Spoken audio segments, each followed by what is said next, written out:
کے پالا ہوں گا. کس نے سوال کیا؟ I have digestive disturbance, recurrent flatulence. ٹھیک ہے. اس کے بعد لکھا کنٹینیوس، نماز میں گیسز پاس ہونے کی وجہ سے نماز کے ضائع ہونے کے ڈر لگتا ہے، بار بار وضو کرنا پڑتا ہے، یہاں تک وضو کرنے کے فوراً بعد بھی پھر سے وضو کرنا پڑتا ہے. پلیز ڈیٹیل میں بتائیے کہ گیسز کے معاملہ ہونے کی وجہ سے وضو کتنے بار کرنا چاہیے. دیکھیے آلریڈی یہ سوال کا جواب میں کئی بار دے چکا ہوں، ابھی ایک شارٹ میں پھر سے دے دیتا ہوں. پہلی چیز، کسی کو کسی بھی پرابلم کی وجہ سے السر ہے، ڈائجسٹو پرابلم ہے، کبھی تو ڈائجسٹو پرابلم ہی نہیں ہوتا، ڈپریشن کی وجہ سے بھی گیسز پاس ہوتی ہے، ڈر کی وجہ سے بھی ہوتی ہے. آپ پتہ ہے ڈر کی وجہ سے آدمی دیکھیے تھوڑا سا ایگزام کے بارے میں بچہ سوچ لے تو تھوڑی دیر پیٹ میں گڑ گڑ گڑ آواز شروع اور گیسز پاس ہوتی ہے. ڈر سے بھی گیسز پاس ہو جاتی ہے کیونکہ آدمی ڈر جاتا ہے. ایک باڈی کا ایک نیچرل فینومینا ہے، ٹینشن کو دور کرنے باڈی ایک اپنا سسٹم، امیون سسٹم چلاتے رہتی ہے. بہرحال تو اب ایک جو بھی پرابلم جیسے آپ کو گیسز پاس ہو رہی، اوبیسٹی کی وجہ سے اور کئی بیماریاں ہوتی ہیں اس سے گیسز زیادہ بنتی ہے اور نکلتی ہے. تو اب وہ سوال ہے ایسے معاملے میں ہم کیا کرنا چاہیے. تو دیکھیے پہلی چیز، گیسز جو نکلتی ہے اس کے دو کنڈیشن ہے جس میں ہو رہا ہے. ایک کنڈیشن میں نکلتی ہے اور ایک کنڈیشن میں آپ سوچتے ہیں کہ نکلتی ہے. جہاں آپ سوچتے ہیں کہ گیسز نکل رہی ہے، یہ کنڈیشن شیطان کی طرف سے آپ کو صرف بہکاتا ہے تاکہ آپ کی عبادتوں کو کمزور کرے. اس کا جواب اگر آپ دیکھنا چاہتے ہیں، جب آپ کو بیماری نہیں ہے صرف سوچ ہے، تو اس کا جواب وسوسوں کی حقیقت اور اس کا علاج، میرا لیکچر دیکھیے، اس میں پورے وسوسے ریلیٹڈ ٹو طہارت ہم نے لیے وضو، اس میں دیکھتے ہیں. دوسرا، جنوینلی آپ کو بیماری سے ہو رہا ہے، ریئل بیماری آپ کو یہ ہو رہا ہے، تو اس کا رول اور طریقہ کیا ہے. ایسی کوئی بیماری جس بیماری سے انسان کا وضو یا غسل ٹوٹ جاتا ہے کسی وجہ سے، تو ایسی حالت کے اندر آپ نے وضو کی بات کی، ایسی حالت میں وہ انسان کیا کرے گا؟ ایسی حالت میں وہ انسان ایک بار وضو کرے گا، جبکہ اس کو بیماری ہے، ایک بار وضو کرے گا اور اس وضو سے پوری نمازیں پڑھ لے گا. پوری مراد اس وقت کی نماز کی پوری موقعہ، اس کی سنت اور اس کی فرض پوری ادا کر لے. ٹھیک ہے. اور اسی حالت میں کرے گا، حالانکہ انہیں ایک بار وضو کرنے کے بعد اس کی گیسز پاس ہو رہی ہے، اسے کوئی مسئلہ نہیں ہے. یہ معاملہ پیشاب کے خطرے جن کے گرتے ہیں ان کے ساتھ ہو سکتا ہے، پیشاب کے خطروں کی بیماری رہتی ہے. تو بہرحال اس معاملے میں یاد رکھیے ایک بار وہ وضو کر لے اور اس کے بعد ساری عبادتیں اسے ایک وضو سے کر لے، یہ ہو گیا ختم، یہ کافی. تو یہ اس کا طریقہ ہے. تو آپ کو گیسز کا پرابلم ہے، وضو کیا آپ نے، وضو کرتے وقت بھی گیسز پاس ہو رہی، کوئی بات نہیں. وضو کرنے کے بعد بھی گیس پاس، کوئی بات نہیں. نماز میں کھڑے تو پاس، کوئی بات نہیں. آپ کو ایک وضو سے پوری نماز پڑھ لیں گے، ایک ہی وضو. یہ معاملہ گیس پاس جس کو ہوتا بیماری والا شخص تھا، عام آدمی نہیں. تو بولے فیض بھائی نے بولے اب ایک بار وضو کرو اور کتنی بھی گیس پاس کرو، نماز پڑھو. میرے نام سے ایک نیا مسئلہ ہے. بیمار شخص جس کو بیماری ہے گیس پاس ہونے کی، جو ذہنی بیماری نہیں ہے، فزیکل ہے، وہ ایک وضو کریں گا اور اس وضو سے پوری نمازیں اس وقت کی پڑھ لیں گے. اگلی نماز کے لیے کیا کرنا پڑے گا؟ اگلا وضو کنٹینیو نہیں گا وضو. تو ایک نماز پڑھ لی، اتنی نمازیں ہوگی، اب دوسرا وضو دوسری نماز کے لیے. کیونکہ اگر ایسا ہم بولیں گے بار بار کرے تو کیسے کریں گے؟ آدمی وضو کرے گیس پاس ہوگی، پھر وضو شروع کیا، پھر کھڑا ہوا گیس پاس. نہیں، اسلام آپ کو زیر بار نہیں کرتا، تکلیف نہیں دیتا. اسلام ایک فطری دین ہے. آپ کی بیماری ہے، اسلام کنسیڈر کرتا ہے. آپ غریب آدمی، خطرہ پیشاب کے خطروں کی بیماری تھی کچھ لوگوں کو، پیشاب نکلتے رہتا ہے، کیا کریں گا؟ ایک بار طہارت کریں گا. طہارت کرنے کے بعد کوئی ایسی چیز لگا لیں گا شرمگاہ پہ جس سے پیشاب کے خطرے کپڑوں پر اور مسجد میں نہ گرے. اگر مرد ہے تو، عورت ہے تو پھر تو گھر میں ہی ہو، تو خطرے جانماز پہ یا جب نماز پڑھی نہ گرے تو کیا کریں گا؟ یورین بیگ لگا لے. یورین بیگ آتے ہیں آج کل مردوں کے لیے، عورتوں کے لیے الگ. پیڈز لگا لے، جو پیڈز پیریڈ میں لگاتے ہیں، یہاں بھی یوز سکتے، مرد بھی کر سکتے، عورتیں، چونکہ پیشاب کے خطرے گرنے نہیں چاہیے مسجد میں وغیرہ، وہ کر لیں گا پھر نماز کو بس. ٹھیک ہے. کیونکہ اس کو بیماری ہے بیچارے. کچھ لوگوں کی تو تھیلیاں لٹکی ہوئی ہوتی، کنٹینیوس گر رہا ہے، تو بھی وضو کرے، ایک وضو سے پوری نماز پڑھا، اگلے کے لیے پھر وضو کرے. حالانکہ نماز میں بھی پیشاب نکل رہا ہوں کوئی بات، کیونکہ تھیلی میں نکل رہا، گرنے کا کوئی ڈر نہیں ہے. علماء نے لکھا ویسے احتیاطاً گھر کرے لیکن پیشاب گرنے کا چانس نہیں ہے. اس کی شوق ہے آنا، آئے الگ سے بیٹھے اپنی نماز پڑھے اور نکل جائے. اسلام بہت آسان ہے. تو لہٰذا آپ کے لیے ایک وضو، اس وضو سے ساری عبادت آپ اس وقت کی نمازیں کر لیں. آپ کو بار بار کوئی وضو کرنے کی ضرورت نہیں ہے. اور اگر آپ کو یہ وسوسوں کی وجہ سے ہو رہا ہے، صرف سوچ ہے کہ وضو میں یہ ہوا نکل رہے تو اٹھتا ہے، یہ شیطان کی طرف سے ہے. اس کو کھلی ولی بولیے، وضو کیجیے ایک بار اور جا کے کھڑے ہو جائیے سب کے اندر. پھر وہ بولیں گے ارے نہیں وہ دیکھو گیس پاس ہوگی تمہاری. تو آج اپنے کو گیس پاس کرتے کرتے نماز پڑھنا تھی، تم چلے جاؤ. بولے تمہارے مشورے کی ضرورت نہیں ہے ہمارے سارے ایشو کے اندر. دیکھیے شیطان کے وسوسوں کا جواب اسی چھڑی سے دینا پڑتا ہے جس چھڑی سے آپ کو وسوسے دیتا ہے. ارے تمہاری نماز کیسے ہوگی بغیر وضو کے؟ تو بولنا آپ اتنے خیر خواہ نہیں، بولنا تو آپ تو چلے جاؤ. بول میرا کیا ہوں گا، میرے اور میرے رب کا معاملہ ہے. یہ جواب دینے کے بغیر آپ وسوسوں سے ٹیکل نہیں کر سکتے لائف میں، یاد رکھیں۔ تو میرا پورا لیکچر دیکھیے وسوسوں کی حقیقت، اس کا علاج، جس میں نے پورا طریقہ بتائی کیسے ہی آنے والے جو ڈاؤٹس ہیں نا اس کو سیٹانک وسپرز اس کو نکالے، وساوس اس کو عربی میں بولتے ہیں، تو نکالنے کی کوشش کریں۔ صبح سے شام جو بات ہوتی ہے اس کا ایک بڑا اہم موضوع یاد رکھیں، اور آج جس موضوع کو میں ابتدا کروں گا اور انشاءاللہ جس آنے والے جمعہ میں ہم اس ٹاپک کو دیکھتے جائیں گے، وہ ہے کہ خوشگوار زندگی، اچھی زندگی، بہترین زندگی، یا دوسرے الفاظ میں وہ زندگی جس کے اندر دکھ، پریشانیاں، تکلیفیں، اور انسان جو ہے جس کو ہم کہیں گے وہ ساری چیزیں جو اس کے اطمینان کے خلاف ہوتی ہے، اس سے بچ کر زندگی کیسے گزارے۔ مطلب یہ خوشگوار، اچھی، بہترین دنیا کی زندگی گزارنے کا کیا اصول اور فارمولا ہے۔ یہ بات میں اس لیے بھی آپ کے سامنے رکھ رہا ہوں کہ ایک بات یا ایک چیز جو کچھ لوگوں نے امت مسلمہ میں مشہور کر دی ہے، اور وہ بات یہ ہے کہ اگر دین پر آپ چلو گے تو ایک بدحالی زندگی گزارو گے، دین پہ اگر چلو گے تو ایک پریشان کن زندگی آپ کی ہونے والی طے ہے، مطلب یہ بائی ڈیفالٹ ہے، ویسے ہی ہونے والا ہے۔ مطلب اگر آپ دیندار ہے تو آپ کو تکلیف آنا ہے، مصیبت آنا ہے، بیماری آنا ہے، دکھ آنا ہے، تکلیف، جیل جانا ہے، پڑوسی آپ کو برے ملنے والے ہیں، اور آپ بے امنی میں زندگی گزاریں گے، نہیں آپ کے ساتھ ہوں گے، اس لیے کہ آپ نے بولا نا آپ دین پہ چل رہے ہیں۔ تو کیا واقعے میں ایسا ہوتا ہے کہ دین پہ چلنے سے صرف اور صرف آزمائشیں، دکھ، تکلیفیں، پریشانیاں یہ آتی ہیں؟ جبکہ ہم دیکھتے ہیں کہ ایسا ہوا، دکھ، پریشانیاں، تکلیفیں آئی، لیکن ایمان لانے کے بعد وہ ابتدائی دور میں ہوا۔ جیسا کہ صحابہ کی جماعت ابتدائی دور میں پریشان تھے، لیکن نبی اکرم صلی اللہ علیہ وسلم کی دنیا کے جانے کے بعد ابوبکر صدیق کی خلافت اور عمر ابن خطاب کی جب خلافت آئی، تب اللہ نے اتنی مال و دولت نواز دیا کہ صحابہ اب سوچ رہے تھے کہیں اللہ رب العزت دنیا میں ہمیں اس چیز کا بدلہ تو نہیں دے رہا جو ہم نے اپنے نبی کے ساتھ دکھ اور تکلیفیں اٹھائی ہے، کیونکہ وہ نہیں چاہ رہے تھے کہ دنیا میں اس کا بدلہ ملے، وہ چاہ رہے تھے آخرت میں بدلہ ملے۔ تو مطلب ایک بہترین، باوقار، عزت والی، خوشی والی، غموں سے دور والی، بیماری سے نجات والی زندگی گزاری انہوں نے۔ مطلب میں جس کی کئی مثالیں دے سکتا ہوں، امن و امان کا یہ حال کہ ایک انسان اکیلا نکل جائے اور اس کو مسلم مملکت میں کہیں بھی جانا ہو تو بنا خوف اور خطر، مطلب کسی قسم کے وہ فیئر کے بغیر کہیں بھی ٹریول کر سکتا تھا آدھی رات، کوئی نہیں تھا کہ جو اس کو روک لے، کوئی نہیں تھا اس کو لوٹ لے، چونکہ امن و امان ایسا قائم ہو گیا تھا۔ مال و دولت کی ایسی فراوانی کہ ہر پیدا ہونے والے بچوں کو اسٹیپنڈ مل جاتا تھا، مطلب بچہ پیدا ہوا، رجسٹریشن کرایا جائے، ایوری منتھ اس کا ایک اسٹیپنڈ ملنا چالو ہو جاتا تھا۔ وظیفہ آتا تھا بچوں کو پیدا ہوتے ہی، مطلب اس کو بولتے سوشل سیکیورٹی، سوچ بھی سکتے ہیں آپ کہ کوئی بچہ پیدا ہو جائے اور ملک کی طرف سے وظیفہ آنا چالو ہو جائے، وہ آتا تھا۔ تو یہ امن و امان، سوشل سیکیورٹی، فائنینشیل سیکیورٹی، جو اکنامیکل سیکیورٹی، ہر چیز بہرحال اویلیبل تھی ان کے پاس۔ صحت کا وہ عالم، اتنی اچھی صحتیں کہ دنیا سے صحت کے ساتھ ہی لوگ جا رہے ہیں۔ یہ سننے میں نہیں آ رہا ہے کہ پریشان تھے، علیل تھے، سال بھر یہ تھے، وہ تھے، وہ تھے، بس صحت کے ساتھ ہی تھے، عمر ہو گئی تھی، اب چلے گئے۔ صحت بھی دی اللہ نے، امن و امان بھی دی اللہ نے، مال و دولت بھی دی اللہ نے، عزت اور وقار، مطلب عزت اور وقار کا یہ عالم کہ ایک خاتون نے ایک بار جو ہے جس پہ رومی حکومت نے ظلم کیا تو عباسی خلیفہ نے ایک فوج تیار کی اور وہ فوج لے کے اس نے چڑھائی کی، اس عورت کو بھی آزاد کیا، اور اس بادشاہ کو جو ایک نصیحت ملی کہ نہیں کسی مسلمان کے ساتھ ایسا ظلم آپ نہیں کر سکتے، کوئی عورت ہو چاہے کوئی مرد ہو، ایک انسان پہ ظلم ہوا تو پورے ملک نے دوسرے ملک پہ چڑھائی کر دیا۔ تو یہ عزت کا سمجھے نا، مطلب آج یہ ہے کہ آپ کسی گلی سے چلے جائے اور آپ کے کھانے پینے کے نام پر آپ کو قتل کر دیا جائے بھی تو آپ کی کوئی مسئلہ نہیں ہے، مطلب وہ قتل ہو جائیں گا، وہ لوگ جیل میں جائیں گے لیکن پھر باعزت بری بھی ہو جائیں گے، ان کو پھول و ہار بھی پہنائے جائیں گے، ان کا ستکار بھی ہوگا اور وہ بڑے بڑے پوزیشنز پہ چلے جائیں گے۔ تو یہ آپ کے زندگی کا جس کو کہیں گے ویلیو ہے، آج یہ سب آپ محسوس کر رہے ہیں نا دھیرے دھیرے کر۔ اب تو دکانوں میں بھی کہا جا رہا ہے آپ آ سکتے اور آپ نہیں آ سکتے ہیں، تو بہرحال یہ حالات ہے۔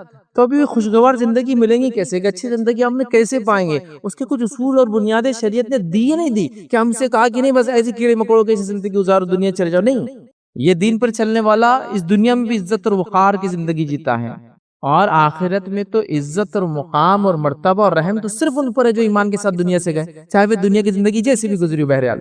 لیکن کہنا میں یہ چاہ رہا ہوں کہ ہر انسان ہر وقت آزمائش سے نہیں گزرتا تھا ایمان لانے کے بعد، وہ ایک دور ہوتا تھا بس، اس کے بعد امن و امان میں لوگ زندگی گزارتے تھے۔ تو لہٰذا خوشگوار زندگی، امن والی زندگی، مصیبت سے نجات والی زندگی، صحت مند زندگی، اچھی زندگی، کیسے ہم گزارے، اس کے لیے کچھ رہنما اصول ہیں. میں کوشش کروں گا آنے والے جمعہ میں آج کا جمعہ ملا کر کچھ رہنما اصول 10 سے 15 کے بیچ بہرحال جو بھی رہیں گے وہ اصول رکھنے کی کوشش کروں، تاکہ ان اصولوں سے ہم دیکھیں کہ ایک اچھی زندگی دنیا کی میں اور آپ کیسے حاصل کر سکتے ہیں. شروعاتی 1-2 نکات جو ہے اس کی اہمیت کے اعتبار سے، باقی نکات آگے پیچھے بہرحال اس کو آپ آگے پیچھے کر سکتے ہیں. تو پہلا نقطہ جس نقطے کی وجہ سے ہم ایک اچھی زندگی گزار سکتے ہیں، یاد رکھیے وہ نقطہ یاد رکھیے. اس کو لینے سے پہلے یہ بتا دوں کہ دنیا میں اور آپ جو بھی کرتے ہیں، آپ اور میں جو کر رہے ہیں، یا کوئی نان مسلم اور مسلم جو بھی کر رہے ہیں، چور چکے ڈاکو شریف لوگ جو بھی کر رہے ہیں، سب کچھ جو کوئی کر رہا ہے اس کا مقصد ہے اچھی زندگی گزارنا. ایک ڈاکو چوری کر رہا ہے، وہ سوچتا ہے چوری کرنے کی وجہ سے ایک اچھی زندگی ملیں گی، تو اچھی زندگی کے لیے. ایک آدمی شراب بیچ رہا ہے، اس لیے بیچ رہا ہے کہ اس سے کمائی ہوگی تو اس کی اچھی زندگی ہوگی. تو ایک آدمی نماز روزہ کر رہا ہے، اس سے اچھی زندگی. مطلب جو کچھ دنیا میں مومن اور کافر، کالا اور گورا، مرد اور عورت کر رہے ہیں، اس کا ایک ہی مقصد ہے، دنیا کی ایک سیٹسفائیڈ اور اچھی زندگی. بولتے ہیں لوگ یار عزت ہونا زندگی میں، باقی مال و دولت تو آ جائیں گے، تو اچھی زندگی کے لیے سب کچھ کیا جا رہا ہے، یہ بات تو طے ہے. تو کوئی اچھی زندگی کے لیے جب سب کچھ کیا جا رہا ہے تو کیا اچھی زندگی ہم پا رہے ہیں؟ مسلمان ہونے کے ناطے ہمارے پاس کوئی اصول ہے. تو آئیے پہلا اصول جس کو اپنانے سے ایک اچھی زندگی دنیا کی ملتی ہے اور آخرت کی تو یقیناً ہوں گی، یاد رکھیے. وہ پہلا اصول یاد رکھیے، وہ یہ ایمان اور عمل صالح. ایمان اور عمل صالح یہ پہلا اصول ہے جس کو اپنانے کے بعد دنیا کی بہترین زندگی ملتی ہے، امن و امان کی زندگی ملتی ہے، بیماری سے نجات والی زندگی ملتی ہے، پریشانی سے نجات والی زندگی ملتی ہے، اور ایک انسان اچھی دنیا گزارتا ہے اور آخرت میں کامیابی حاصل کرتا ہے. پہلا اصول ہے ایمان اور عمل صالح.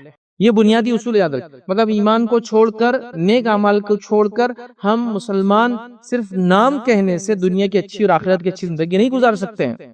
ہمیں ایمان کے ساتھ نیک عمل کرنا ہوں گے، جیسے کہ نبی اکرم صلی اللہ علیہ وسلم نے بتایا. مطلب ایمان ویسے جیسے آپ صلی اللہ علیہ وسلم نے بتایا، عمل صالح وہ جو نبی اکرم صلی اللہ علیہ وسلم نے بتایا. چونکہ ہم ایمان کا بھی دعویٰ کر رہے ہیں، عمل صالح کا بھی دعویٰ کر رہے ہیں. ایمان بھی اپنا من مانا، عمل صالح بھی اپنے من مانے. مطلب ایمان بھی اپنے بنا لیا کہ یہ کرے تو ایمان ہے، یہ کرے تو ایمان والا نہیں ہے. اور نیک عمل کی ہماری اپنی فہرست ہے، جس کے اندر اکثر وہ چیزیں جو بدعت الخرافات جس کو ہم نیکی اور اچھائی سمجھ کے کر رہے ہیں. تو لہٰذا ایمان اور عمل صالح یہ پہلا اصول ہے دنیا میں اچھی زندگی کا، اور سب سے اہم اصول ہے، اس لیے سب سے پہلے رکھ رہا ہوں اس کو. اگر ایمان نہیں اور عمل صالح نہیں ہے تو دنیا کی اچھی زندگی کوئی آدمی نہیں گزار سکتا. یاد رکھیے اللہ رب العزت، یاد رکھیے جب انسان 40 سال کی عمر گزار چکا ہوتا ہے دنیا میں، چاہے وہ کوئی بھی انسان ہو، اسے مومن اور غیر مسلم کا مطلب غیر مومن کا فرق نہیں، اللہ تعالیٰ اس کو اپنی نشانیاں دکھا دیتا ہے کہ وہ حق ہے. وہ اس کا اپنا طریقہ ہے، وہ اس کی اپنی دلیل ہے، وہ لوگوں پر ثابت کریں گے روز قیامت. ہم کو نہیں معلوم کیسے، لیکن اللہ ثابت کر دیتا ہے کہ اسلام حق ہے، ایمان ضروری ہے، وہ اللہ کا کام ہے. تو اس عمر میں آنے تک جو ایک میچورٹی کی عمر ہوتی ہے، اللہ لوگوں کو بتا دیتا ہے حقیقت کیا ہے. اور سب کو پتا، یاد رکھیے حقیقت کیا ہے. کہیں نہ کہیں دل میں بات آتی ہے کہ یار حق تو یہی ہو سکتا، امن تو یہ ہو سکتا، سچا راستہ تو صرف یہی ہو سکتا ہے. خیر ہم تو مسلمان ہیں، تو بہرحال آنکھی کھولی اس میں کہ ایمان اور نیکی کی بات ہو رہی ہے، گھر میں قرآن پڑھا جا رہا ہے، کانوں میں اذان دی جا رہی ہے، پیدا ہوتے ہیں یہ ساری چیزیں بہرحال ٹھیک ہے. تو لہٰذا ایمان اور عمل صالح یہ سب سے اصل چیز ہے. اللہ رب العزت قرآن میں فرماتا ہے سورہ نحل سورہ نمبر 16 آیت نمبر 97 میں اللہ فرماتا اور کہتا ہے من عمل صالحا من ذکر او انثى وهو مؤمن فلنحيينه حیاة طیبہ ولنجزینهم اجرهم بأحسن ما كانوا يعملون. اللہ فرماتا اور کہتا ہے کہ جو کوئی ایمان لائے، من عمل صالحا، جو کوئی ایمان لائے، من ذکر او انثى، چاہے وہ مرد ہو چاہے عورت ہو، کیا فرماتا اللہ وہو مومن، لیکن وہ ایمان والا، تو اللہ فرماتا فلنحيينه حیاة طیبہ، تو اس کو ہم دنیا کی بہترین زندگی عطا کرتے ہیں. جو کہ اللہ فرما رہا ہے نیک اعمال کرے، چاہے مرد ہو چاہے عورت ہو، بشرط ہے کہ وہ ایمان والا ہو. مطلب ایمان کے بعد ہی نیکی اور نیک عمل قبول ہوتے ہیں، بشرط ہے کہ ایمان والا ہو. تو ہم اس کو بہترین دنیا کی زندگی عطا کرتے ہیں. پھر اللہ نے فرمایا وَلَنَجْزِيَنَّهُمْ أَجْرَهُمْ بِأَحْسَنِ مَا كَانُوا يَعْمَلُونَ، اور پھر فرمایا زندگی عطا کرتے ہیں اور ان کے نیک اعمال کا بہترین بدلہ ضرور بھی ضرور دیں گے. یہاں دوسری بار جو بدلہ دینے کی بات ہو رہی ہے آخرت کا بدلہ ہے. تو دنیا کی بہترین زندگی دیں گے اور نیکی کا بہترین اجر دیں گے قیامت کے دن. تو جو کوئی ایمان والا ہو، نیک عمل کرتا ہو، اس سے اللہ کا وعدہ ہے دنیا کی بہترین زندگی کا، اور آخرت میں جو دنیا میں کیا اس کے بہترین بدلے کا. تو یہ پہلا اصول ہے، یاد رکھیں. تو ہمیں ایمان لانا جیسا اس کا حق یاد رکھیے. وہ کیسا ہے؟ الحمدللہ ہم پچھلے کئی جمعہ میں شرک کے تعلق سے اور جو ایمان کے خلاف چیزیں جاتی ہیں، مرتد کے تعلق سے کئی باتیں ہم نے الحمدللہ دیکھی تھی کہ وہ لوگ جو ہمیشہ جہنم میں جلیں گے، وہ لوگ جن کے اعمال برباد ہو جاتے ہیں، شرک کی حقیقت کیا ہے، توحید کیا ہے، وہ سب دیکھ چکے ہیں. تو لہٰذا ایمان لانا جیسا اس کا حق ہے، یہ پہلا اصول ہے. اور اس کے بعد ایک ہی آیت میں کہا کہ نیک عمل کرے ایمان کے ساتھ، تو مرد ہو چاہے عورت ہو، اللہ اس میں تمیز نہیں کرتا ہے. تو وہ دنیا کی اچھی زندگی پائیں گا، آخرت کی اچھی زندگی پائیں گا. اب بتائیے میں اور آپ کیا دنیا کی اچھی زندگی پا رہے ہیں؟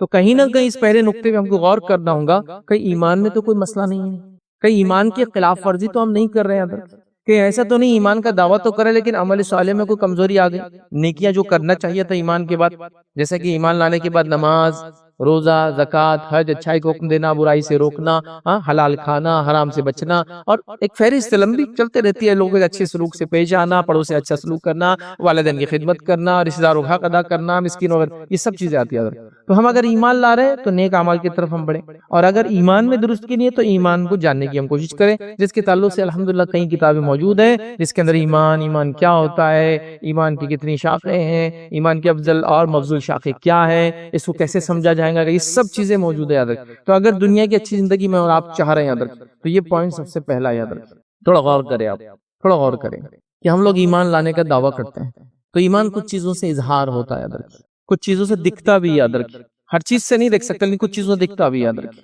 جیسے مثال کے طور پہ ایک آدمی ایمان کی بات کرے تو ظاہر سی بات ہے دوسری چیز ہے کہ لوگ اس کو نمازی پائے، دیکھتے ہیں۔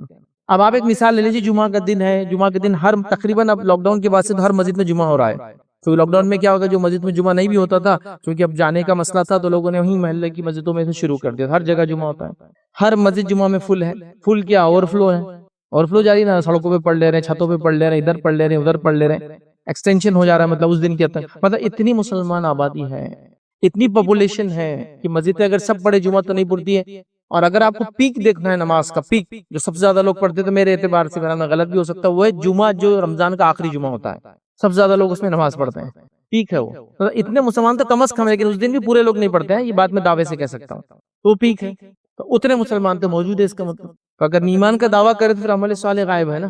دوسری چیز کیا آ جاتی ہے ایمان کے بعد؟ نماز، چونکہ جہاں بھی ایمان کا تذکرہ آئے گا اس کے بعد نماز کا تذکرہ آئے گا، اور علماء نے کئی فتاوی موجود ہے جو لکھتے ہیں ایمان کے بعد جو نماز قائم کرتا ہے اس کی دیگر عبادتیں قبول ہوتی ہے، ورنہ دیگر عبادتیں قبول نہیں ہوتی ہیں، جیسے کہ روزہ، حج، زکوٰۃ تب ہوں گی جب وہ نمازی بھی ہو ساتھ میں۔ بڑے جیسے بچوں کو آپ بولتے ہیں ارے نماز پڑھو گے، روزہ رکھ کے کیا فائدہ تمہارا، صحیح بات ہے، نماز بیٹے قائم کرو، اس کے بعد روزے کا عمل بھی ملے گا، زکوٰۃ کا بھی اجر ملے گا، اور تمام نیکیوں کا ملے گا، کنڈیشن لگاتے علماء، یہ دو چیزیں بڑی اہم ہیں۔ تو لہٰذا ہم ایمان کی بات کریں تو کچھ چیزوں سے ظاہر ہونا چاہیے، لیکن ہم دیکھ رہے ہیں ہماری زندگی اس سے خالی ہے، تو لہٰذا پہلی چیز یاد رکھیے وہ ہے ایمان لائے اور نیک اعمال کرے، اور مختلف چیزیں یاد رکھیے، نیک اعمال کے اندر جو بھی ہوتی ہے یاد رکھیے وہ کرے، جس میں نماز ہے، روزہ ہے، زکوٰۃ ہے، حج ہے، اور دیگر باتیں جو میں نے آپ سے کہی، تمام چیزیں اس کے اندر شامل ہے۔ اگر ہم ایمان نہیں لائے جیسا اس کا حق ہے تو دنیا کی ایک اچھی زندگی تو ہو ہی نہیں سکتی، اور آخرت میں نجات تو بھول ہی جائیے پھر، اس لیے کہ ایمان میں جس کی گڑبڑ ہو جائے، خلل ہو جائے، کمزوری آ جائے، بگاڑ آ جائے، اس کے لیے نجات نہیں ہے، اس کے لیے کوئی سکسیس نہیں ہے اس دنیا اور آخرت میں۔ ہاں دنیاوی اعتبار سے کبھی کوئی دنیا کے سٹینڈرڈز پہ ہو سکتا ہے، آپ بولے کہ یار ایمان والا تو نہیں تھا لیکن اچھی زندگی گزار لیا، کہ دولت تھی، مال تھا، بیوی بچے تھے، سب کچھ تھا، لیکن یہ آخرت میں نجات کا ذریعہ نہیں بننے والا، یہ دنیا میں رہ جانے والے ہیں۔ تو آخرت میں نجات کے لیے ایمان صحیح ہونا ہمارے لیے ضروری ہے، لہٰذا ہم یاد رکھیں اپنی من مانی زندگی گزار کر دنیا میں امن اور امان نہیں پا سکتے، اچھی زندگی نہیں پا سکتے، اور آخرت میں نجات تو پا ہی نہیں سکتے، تو لہٰذا ہم کو سب سے پہلے کرنا ہے جس میں سب سے اول توحید پہ ہم کو قائم رہنا ہے، اور توحید کے بعد نماز، روزہ، زکوٰۃ، دیگر جو چیزیں آتی ہے اس پہ ہم کو قائم رہ کر اپنے آپ زندگیوں کو اس طرح گزارنا ہے، تبھی جا کے یاد رکھیے ہم کامیاب ہو سکتے۔ یاد رکھیں اسی کے ساتھ ساتھ میں یہ کہوں گا جب میں نیک اعمال کی بات کر رہا ہوں تو چونکہ دونوں بات آیت کے اندر آئی کہ جو نیک اعمال کرے چاہے مرد ہو عورت ہو وہ ہو مومن، تو نیک اعمال کی بات ہو، نیک اعمال وہی ہوتا ہے جو نبی اکرم صلی اللہ علیہ وسلم کے طریقے بھی کیا جائے، نیکی آپ اپنے ڈھنگ سے نہیں کر سکتے، یہ بات بھی بتانا ضروری، چونکہ لوگوں نے نیکی کے بڑے عجیب و غریب طریقے نکال دیے۔ ہم چھوٹے تھے مسجدوں میں کبھی جاتے تھے تو مسجد میں کچھ چارٹس ہوتے تھے، الحمدللہ آج کل وہ چارٹس نہیں دکھتے ہیں چونکہ اب نوجوان سوال کرتے ہیں، چارٹس ہوتے تھے، ایسے ایسے چارٹس، عجیب و غریب اعمال اور ایسے ایسے بینیفٹس کہ اس چھوٹے ذہن سے ہم جب سوچتے تھے تو ہم کو لگتا تھا یہ عمل کر کے نجات ہے، نماز پڑھنے والے تو خامخواہ اس سے محنت کر رہے ہیں کہ بھائی آپ اگر جمعہ کی نماز کے بعد یہ درود ایک بار پڑھ لے تو 80 سال کے گناہ معاف ہو جاتے ہیں۔ ایک چھوٹا بچہ تو سوچتا ہے شارٹ کٹ تو یہ دکھ رہی کہ نماز پڑھ لو جمعہ کی اور یہ درود پڑھ لو تو 80 ماہ، پھر باقی ہفتہ نماز پڑھنے کی کیا ضرورت ہے، کیونکہ وہ 80 سال کے گناہ معاف ہو جا رہے ہیں، ٹیئرز کی تو لائف بھی نہیں دیکھ رہی ہم کو۔ اچھا 2 جمعہ پالے تو 160 سال کی، اگر یہ کوئی کہے کہ بھائی شب قدر کے اندر یہ اجر ہے اس کا کہ 1000 مہینے جو کہ اپروکسیمیٹلی جو ہے 83 ایئرس اینڈ 4 منتھس کے اراؤنڈ ہوتا ہے، وہ 83 سال اور 4 مہینے ہو جاتے ہو، تو سمجھ میں آ رہا ہے کہ اگر افلی بولے 80 سال کا اجر ایک رات میں ملتا ہے، سال میں ایک رات آتی ہے، سمجھ میں آ رہا ہے، چونکہ ثابت ہے، لیکن یہاں ثابت نہیں وہ چیزیں بنائی جا رہی ہیں۔ ایک رات آپ جاگ لے اس دن کے بعد کا روزہ رکھ لے تو 120 سال کے گناہ معاف۔ اب 120 سال لائف کس کی ہوتی ہے نا، یہ سب موضوع روایتیں ہیں کہ جو 15 شعبان کی رات پالے، اس رات جاگ لے، صبح کا روزہ رکھ لے، 120 سال کے گناہ معاف۔ ایسی شارٹ کٹ ہے. شب قدر کی فضیلت نہیں, 1000 مہینے بھی 83 سال ہی ہوتے ہیں, 120 سال وہ بھی نہیں ہوتے. تو عجیب و غریب چیز ہے. تو عمل صالح کے لیے کنڈیشن ہے نبی اکرم صلی اللہ علیہ وسلم سے وہ چیز کا ثابت ہونا, اس کے اصول موجود ہونا یاد رکھیں, ورنہ پھر کیا ہوگا, ہم منمانی کریں گے یاد رکھیں. اور یہ مزاج ہمارا بہت بن چکا ہے یاد رکھیں. امام مالک رحمہ اللہ کا زمانہ ہے, ایک شخص آیا اور آ کر کہنے لگا کہ اگر میں عیدگاہ میں نماز پڑھتا ہوں اور عیدگاہ میں عید کی نماز پڑھتا ہوں تو اس سے پہلے 2 رکعت پڑھ لیے تو کیسا ہے؟ تو امام مالک نے فرمایا کہ یہ سنت سے ثابت نہیں ہے. تو وہ نہیں, مجھے معلوم سنت ثابت نہیں, کر لیے تو کیا ہوا. یہ بالکل ہمارے زمانے کا آدمی دکھتا ہے کہ کر لیے تو کیا ہوا سوال رہتا ہے, مطلب بھائی یہ بات ثابت نہیں, کر لیے تو مطلب ہر بار وہ کر لیے تو کر رہتا, کر لیے تو کیا, نمازی تو ہے. وہ بھی 2 رکعت پڑھنا چاہتا تھا. عیدگاہ میں اللہ کے رسول صلی اللہ علیہ وسلم نماز نہیں پڑھتے. ہاں کوئی شخص عید کی نماز کے لیے مسجد میں آئے اور مسجد میں تحیۃ المسجد پڑھنا چاہے تو ایک الگ مسئلہ ہے, کیونکہ عید کی نماز اگر مسجد میں ہو رہی ہے تو. لیکن آپ صلی اللہ علیہ وسلم زمانے میں وہ میدان میں اور کھلے علاقوں میں ہی ہوتی تھی, تو وہاں آپ نے کبھی نہیں پڑھی. ٹھیک ہے, تو لہٰذا یہ سوال کر رہا ہے کر لیے تو کیا ہوا.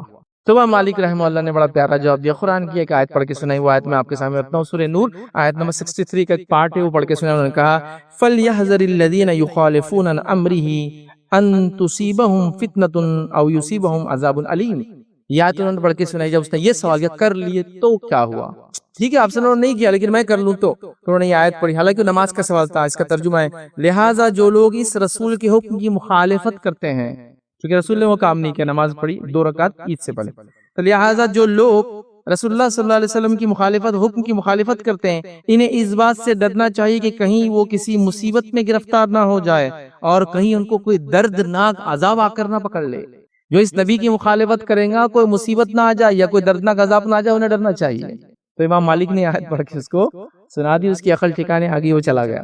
تو آج ہی ہم کر لیے تو کیا ہوا, ہاں یہ بھی تو نیکی ہے نا, ایسا کر لیے تو کیا ہوا ہے نا. اور الٹے سوالات رکھے, مطلب آپ صلی اللہ علیہ وسلم نماز ایسی پڑھی نہیں, ایسا پڑھ لیے تو کیا ہوا, مطلب ایک بالکل نیا ہے. تو خیر چلیے میں ایک اصولی بات آپ کو آج بتا دیتا ہوں, اس بات کو آپ ذہن نشین کر لیں تو ہمیشہ لائف میں آپ کو بینیفٹ فائدہ ملے. اصولی بات کیا ہے, عبادت میں صرف وہ کام کرنا ہے جو بتایا گیا ہے, باقی سب منع اور حرام ہے. یہ اصول ہے.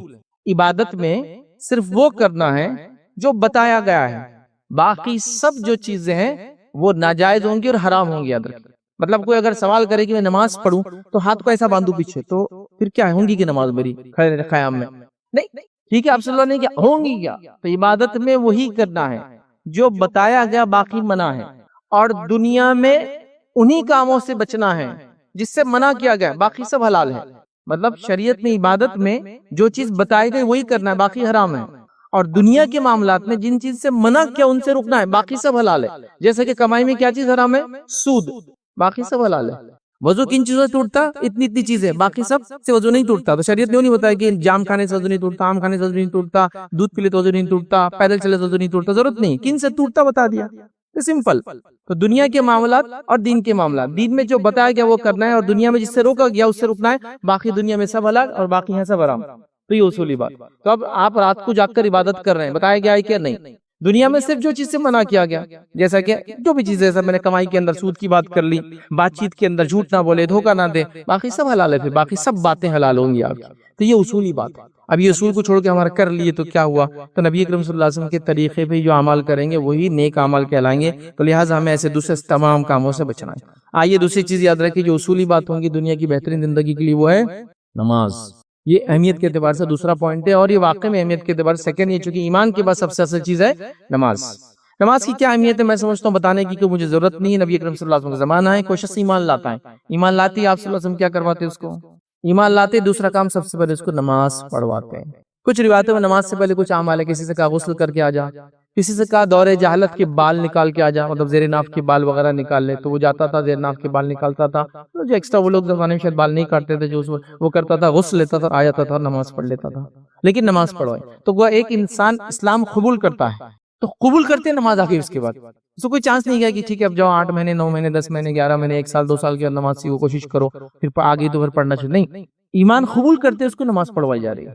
بالکل سیکنڈ نمبر کتنا ہے, میں اس سے میں سمجھتا ہوں خالی بتانے کے لیے بات کر رہا ہوں. ایمان قبول کیا کہ نماز پڑھنا ہے اس کو, اور یہ ہر اس میں کہ وہ شخص آئے, انہوں نے وہ کیا آپ نے کہا جاؤ غسل لو نماز پڑھو, جاؤ فلاں کرو نماز پڑھو, پھر گھر جاؤ فلاں کرو, یہاں اور نماز پڑھو, تو نماز فوراً آ گیا. ایمان لاتے ہی اب کوئی چارہ اس کے لیے نہیں بچا سوائے اس کے کہ اس کو نماز قائم کرنا ہے۔ ابھی کتنی افسوس کی بات ہے، دنیا کی بہترین زندگی، بیماریوں سے نجات ہم چاہتے ہیں، پریشانیوں اور دکھوں سے نجات چاہتے ہیں، فائنینشیل برڈنز جس کو کہیں گے ہم، مالی جو ہمارے پہ بوجھ ہو چکا ہے اس سے نجات چاہتے ہیں، اور رب کے سامنے ہم سجدہ ریز نہیں ہوتے ہیں، نماز قائم نہیں کرتے۔ دوسرا اصول ہے دنیا کی اچھی زندگی پانے کا، چونکہ جن لوگوں نے اس اصول کو اپنایا تھا اپنی زندگی میں، یاد رکھیے جو اللہ کے سامنے جھکے تھے دنیا ان کے سامنے جھکی ہے، یہ تاریخ اس کی گواہ ہے۔ جو رب کے سامنے جھکے دنیا ان کے سامنے جھکنے سے مراد یہ نہیں کہ سجدہ کی، جھکنے سے مراد یہ کہ ان کی ماننا پڑی دنیا کو۔ اب ہم رب کے سامنے نہیں جھک کر پھر جہاں جہاں بھی جس کو منانا چاہیں گے وہ چاہے تو مانے چاہے تو نہ مانے، ذلیل تو ہر جگہ ہونا ہے، لیکن رب کے سامنے جھکنے والوں کا معاملہ ایسا ہوتا ہے، یاد رکھیے کہ وہ دنیا ان کے سامنے جھکتی ہے۔ تو یہ بڑی اہم بات ہے، لہٰذا ہم نماز قائم کریں۔ صحیح مسلم کی روایت ہے، نبی کریم صلی اللہ علیہ وسلم فرماتے اور کہتے ہیں نماز کی اہمیت اس سے پتہ چل گیا، فرماتے بندہ اپنے رب کے سب سے زیادہ قریب اس وقت ہوتا ہے جب وہ سجدے کی حالت میں ہوتا ہے، لہٰذا تم سجدے کی حالت میں زیادہ دعا کیا کرو۔ مطلب رب سے سب سے قریب ہونے کا طریقہ کیا ہے؟ نماز، اور نماز میں سجدے میں سب سے قریب ہوتا ہے، تو یہ بتانا چاہ رہے سب سے قریب، تو مطلب اللہ سے قربت حاصل کرنے کا طریقہ بھی نماز کے ایک رکن کے اندر ہے، سجدہ، لہٰذا اس میں دعا کرو۔ اس کا معنی یہ نہیں جو ہمارے پاس عام طور سے میں نے دیکھا لوگ نماز پڑھتے ہیں، نماز پڑھنے کے بعد ایک سجدہ کرتے ہیں اور ہاتھ یوں رکھ کے سجدہ کرتے ہیں، سجدہ ایسا کرتے ہیں نا، ہاتھ رکھے ہیں تو ہاتھ یوں رکھ کے کرتے ہیں، تو وہ بولتے ہیں دعا کا سجدہ ہے۔ دیکھا آپ یہ لوگ سجدہ کرتے ہیں، یہ معنی نہیں اسی نماز کے اندر جو سجدہ ہے اس میں دعا کیجیے۔ آپ تسبیحات پڑھ لیجئے جو ہے سجدے کی، اس کے بعد عربی کے اندر دعائیں کیجئے جو آپ سے ثابت ہے۔ صرف رکوع اور سجدے میں ایک چیز منع ہے جو آپ سے منع کی، وہ یہ ہے کہ رکوع اور سجدے میں قرآنی آیتیں آپ نہیں پڑھ سکتے، یاد رکھیں اللہ کے رسول نے فرمایا رکوع اور سجدے میں قرآنی آیتیں نہیں پڑھی جائیں گی، ٹھیک ہے، وہ قیام میں صرف۔ تو آپ دعائیں جو آپ سے ثابت ہے وغیرہ کر سکتے ہیں، حتیٰ کہ اگر نفل نماز آپ پڑھ رہے ہیں تو آپ علماء لکھتے ہیں اپنی زبان میں بھی دعا کر سکتے ہیں تسبیحات کی بعد سجدے کی، تو بہرحال اپنی زبان میں کیجیے، عربی والی کیجیے، کوئی مسئلہ نہیں، وہاں آپ کر سکتے ہیں۔ تو گویا اللہ سے سب سے قریب ہونے کا طریقہ بھی نماز کا ایک رکنی ہے، سب سے زیادہ بندہ نماز میں سجدے کی حالت میں اللہ سے قریب ہوتا ہے۔ تو لہٰذا اس سے پتہ چلا کہ اللہ سے ہم کو مانگنا ہے، اللہ کے سامنے گر گڑانا ہے، اللہ کے سامنے ہبکا کرنا ہے، کوئی چیز دنیا اور آخرت کی نجات ہم چاہتے ہیں تو ہمیں نماز قائم کرنا پڑیں گے، چونکہ سجدہ نماز میں ہی آتا ہے، یہ بڑی اہم چیز ہے یاد رکھیں۔ لہٰذا اگر ہم نمازوں سے ہی دور ہے تو باقی کیسے ہم فائدہ حاصل کر سکیں گے، جبکہ اللہ رب العزت قرآن میں کیا فرمایا؟ شروعات میں نے خطبے کے اندر یہ آیت تلاوت کی، اللہ فرماتا ہے یا ایھا الذین آمنوا استعینوا بالصبر والصلاۃ، اے وہ لوگوں جو ایمان لائے ہو اللہ سے مدد طلب کرو صبر اور نماز کے ذریعے، ان اللہ مع الصابرین، یقینا اللہ تعالیٰ صبر کرنے والوں کے ساتھ ہے۔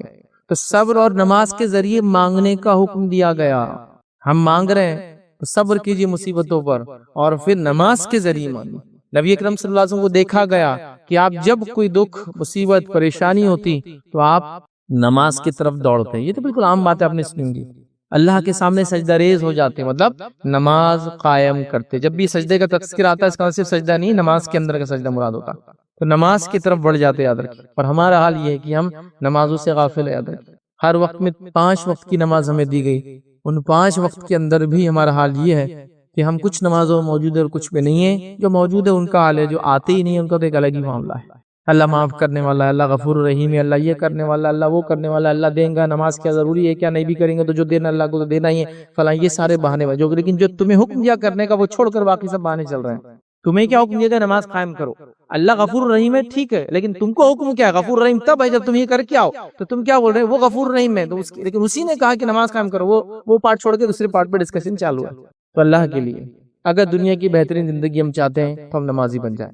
خالی ایک میری بات کو سنیے، ایک مثال کے طور پر سمجھنے کے لیے، خالی ایسا سمجھیے کہ قوم ہے وہ جاگتی ہے یا سو رہی ہے، دیکھو جاگتی سو رہی بول تو بستر پہ سونے والی سلیپ وہ نہیں بول رہا ہوں میں، قوم باشعور ہے، قوم سمجھدار ہے، قوم دنیا کو جانتی ہے، یہ قوم کو الو نہیں بنایا جا سکتا ہے نا، جاگ رہی اس سینس میں، تو قوم جاگ رہی ہے اور سو رہی ہے، اس کا پیمانہ اگر خالی آپ کو لگانا ہے تو آپ اندازہ لگائیے، ایک سوچی خالی کہ ایک ایسی بستی اور ایسا علاقہ جہاں سارے مسلمان نماز پڑھتے ہیں، ہر وقت کی نماز پڑھتے ہیں، قوموں پر کیا تصور رہیں گے ایسی قوم کا جو آدھی رات کو بھی جو ہے مسجد کی طرف جا رہی ہے، دن میں بھی مسجد کی طرف جاتی ہے، رات ہونے پر بھی مسجد کی طرف جاتی ہے، یہ قوم کے بارے میں وہ سونے والی قوم تصور بھی کر سکتے ہیں کبھی؟